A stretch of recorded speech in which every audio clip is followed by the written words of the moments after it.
The quarterly forecast vanished from the projector screen. In its place, a picture of my car flashed into view, parked outside my son's elementary school. Every head in the conference room swiveled towards me. The new intern, Winnie, planted her hands on the table, her face glowing with the thrill of a righteous crusade. "Mr. Anderson," she announced, her voice sharp enough to cut glass. "I need to report a serious misuse of company property." She slapped a stack of photos onto the polished wood. "Ms. Clark has been using the company car as her personal taxi service, picking up her kid, running errands, taking it home on weekends. This is a flagrant violation of policy." The room went dead silent. A chill snaked up my spine, despite the stuffy air. I almost pitied the girl's wide-eyed ambition. She was right about one thing. That was my car. My six-figure luxury sedan, which I'd lent to the company 3 years ago so we could impress clients, free of charge. Winnie flipped to the next slide, a spreadsheet. "I've run the numbers. Based on her commute and personal trips, she's costing the company thousands a month in fuel and depreciation alone." She turned to the man at the head of the table. "Sir, we're supposed to be cutting costs, not funding a manager's lifestyle. This needs to be dealt with." All eyes landed on Noah Anderson, my old college friend and the CEO of the company we built from nothing. I remembered the nights we couldn't make payroll, when I drained my savings to keep us afloat.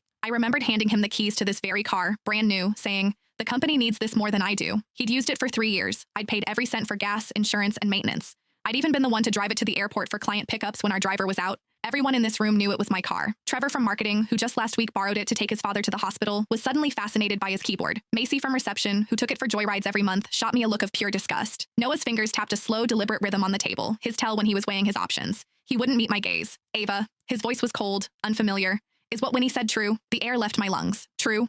Was it true that a year ago I'd mortgaged this car to cover salaries and he'd clapped my shoulder saying, "You saved us, Ava"? Was it true that 3 years ago he promised, "When we make it big, I'll buy you a new one"? He was really asking me this. My voice was steady when I finally spoke. "What do you think, Noah?" He looked away. "The evidence is clear, and rules are rules, Ava. Even for a founder, public and private have to be separate. That's the bottom line." He took a breath. "Hand over the keys. The car will be managed by admin from now on. As for the costs Winnie calculated, finance will deduct them from your salary." A triumphant smirk bloomed on Winnie's face. "Mr. Anderson is right.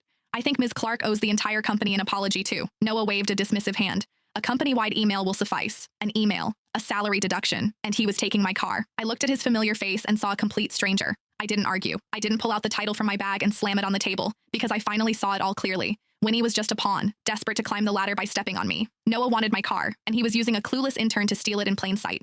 3 years is a long time, long enough for a lie to feel like the truth, for a gift to be mistaken for an entitlement. I stood, my movements slow and deliberate. I pulled the keys from my bag and set them on the conference table. The metallic clink cut through the silence. "Fine. I accept the decision." My eyes found Noah's, a faint, cold smile touching my lips. "I hope the car continues to bring the company good luck." Noah, who had clearly braced for a fight, let out a slow breath. The tension drained from his shoulders. "Ava, it's for the best. You have to understand, my hands are tied here."